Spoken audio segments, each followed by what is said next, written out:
You can be hindered from making progress if you ignore your problems. Could you be letting little challenges grow into huge obstacles by not dealing with them? When faced with unpleasant situations, it is tempting to ignore them and not deal with them. The path of least resistance is an attractive one, and the effort required to deal with the problem sometimes seems too immense. At times it's not so much that the problem is big, but that it requires us to admit something about ourselves or others that we just don't want to face. The trouble is, you won't find a solution by saying there is no problem.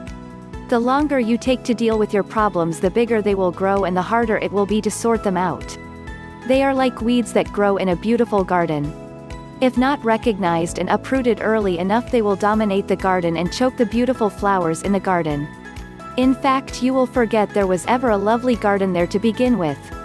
Secondly, when ignored, problems may become accepted as the norm. I remember working at a hospital where there are often shortages of medical supplies. As medical staff there, we got so used to improvising that even when some supplies were in stock, we did not think of using them. For instance, we improvised arm slings for shoulder dislocations and broken limbs by using bandages and empty fluid bags. One nurse actually had to remind me that the pharmacy had plenty of arm slings, so I should not be wasting people's money by telling them to buy bandages instead. My mind had become accustomed to the abnormal to such an extent that it became normal, and I absolutely did not think there was any other way to get the job done. There are many abnormal situations and circumstances in our lives that we have become used to and comfortable with to the extent that we do not see the need for change. It is possible for you to become used to poverty and lack. It is even possible to get used to mediocrity and failure. Ignore the problem long enough and it may no longer become a problem to you. The trouble is, you will not be living the kind of life you should be living. Making do is not always a good thing. Lastly, a problem that is not dealt with can lead to other problems. Unfortunately, problems are very social creatures, and they will eagerly invite other problems into your life if you harbor them for too long. By not controlling one, you may be opening the door to many others. It's the domino effect. One action or lack of it in this case can lead to many different consequences. So how do you deal with problems? The first and best way is to change the way you think about problems. The way you see the problem is the problem. I like to think of such things as challenges rather than problems, because problem is a dead-end word.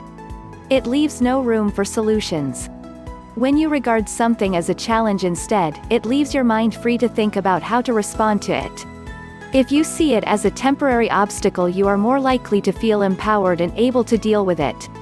David Oyedepo and Chris Oyakhilome, who are both pastors, say that many people have asked them whether they ever have problems in their lives, as they always seem to be having it easy and things are always working out for them. Their response is that they don't remember having problems. They add that perhaps the problem came, but they did not recognize it. Their mindset is one of dealing with things as they come and knowing that they have the answer to anything that they face. As they are on God's side, I'm sure they cannot fail to have answers. Dealing with problems, focus on the desired outcome. A second way to deal with a problem is to focus on the solution instead. Focusing on the problem too much may actually make it more impossible to solve. This can make the problem so big in your mind that it obscures or overshadows any possible solution. Try instead to think about what life would be like if the problem were solved. This brings your creativity into play, and your mind will soon find ways to solve the problem. According to Albert Einstein, you can't solve a problem with the same kind of thinking that created it. A third way to deal with problems, then, is to alter your viewpoint. One way of doing this is to distance yourself emotionally from the problem. Try looking at the problem as an impartial observer and not as someone actively involved in it. This technique will not only make the problem seem less daunting, but will also help you to find possible solutions. When you are emotionally involved in something, it clouds your judgment and dulls your creativity. Finally, laugh at your problems. Everybody else does. It is important to realize that any problem, no matter how big it may seem at the time, has a solution and is usually not the end of our lives as we may often feel. As long as you are breathing, no problem is beyond solving. There is always hope to those that will look for it. Take life in your stride. Do not get bogged down by it, and don't ever forget to enjoy it. A free and fun mindset alone will go a long way in helping you to deal with your problems. Look ahead with confidence. Stay focused on what you want and not what's in your way. Don't be pushed by your problems. Be led by your dreams. You are all you can be. Go on and be it.